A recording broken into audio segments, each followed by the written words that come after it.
தனிமையின் பாதையில் தகப்பனே உம் தோளில், தனிமையின் பாதையில் தகப்பனே உம் தோளில், சுமந்ததை நான் மறப்பேனோ, சுமந்ததை நான் மறப்பேனோ, சுமந்ததை நான் மறப்பேனோ,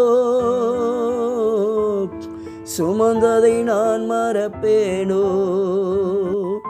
எத்தனை அன்பு என்மேல், எத்தனை பாசம் என்மேல், எத்தனை அன்பு என்மேல், எத்தனை பாசம் என்மேல், இதற்கு ஈடு என்ன தருவேனா,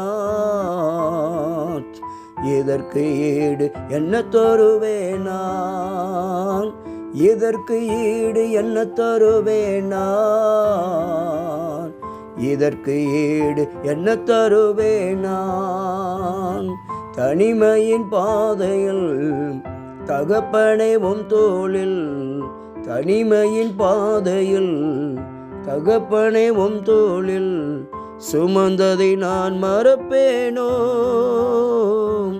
சுமந்ததை நான் மறப்பேனோ, சுமந்ததை நான் மறப்பேனோ,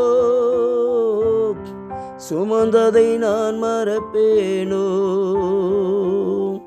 ஆமென். அன்பு தேவ பிள்ளைகளே, ஆண்டவராகிய இயேசு கிறிஸ்து நீங்கள் எப்பொழுதெல்லாம் தனிமைப்படுத்தப்பட்டு தனிமையிலிருந்து வேதனையோடு துக்கத்தோடு தனிமையிலே அழுது கொண்டிருந்த சூழலிலெல்லாம் உங்களை தாயை போல தகப்பனை போல தைரியப்படுத்தி தேற்றி ஆற்றி உங்களை ஒவ்வொரு நாளும் தகப்பன் சுமப்பது போல, தாய் தன் பிள்ளையை மார்போடு அணைத்து கொள்வது போல இதுவரை வழிநடத்தின கர்த்தர் நிச்சயமாக இனியும் உங்களை வழிநடத்த வல்லவராயிருக்கிறார்.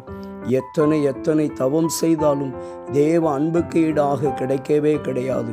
அப்படிப்பட்ட தேவ அன்பு ஆண்டவராகிய இயேசு கிறிஸ்து உங்களுக்காக கல்வாரி சிலுவையிலே தன் ஜீவனையை கொடுத்து அவ்வளவு அன்பு பாராட்டியிருக்கிறார். காரணம், உங்களை ஆண்டவர் கைவிடாதிருக்க ஆண்டவர் உங்களை அதிகமாய் நேசிக்கிறார். ஆண்டவராகிய இயேசு கிறிஸ்து உங்களை எத்தனை தனிமையில் நீங்கள் வாழ்ந்தாலும் கைவிடவே மாட்டார். தனிமை உங்களை வாட்டும் பொழுதெல்லாம் ஆண்டவர் உங்களோடு கூட இருக்கிறார். நீங்கள் சோர்ந்து போகாதிருங்கள். உங்கள் கூட ஒருவர் இருக்கிறார் என்பதை மறவாதிருங்கள். கர்த்தர் நிச்சயமாய் உங்களை வழிநடத்துவார், கைவிடவே மாட்டார். God bless you.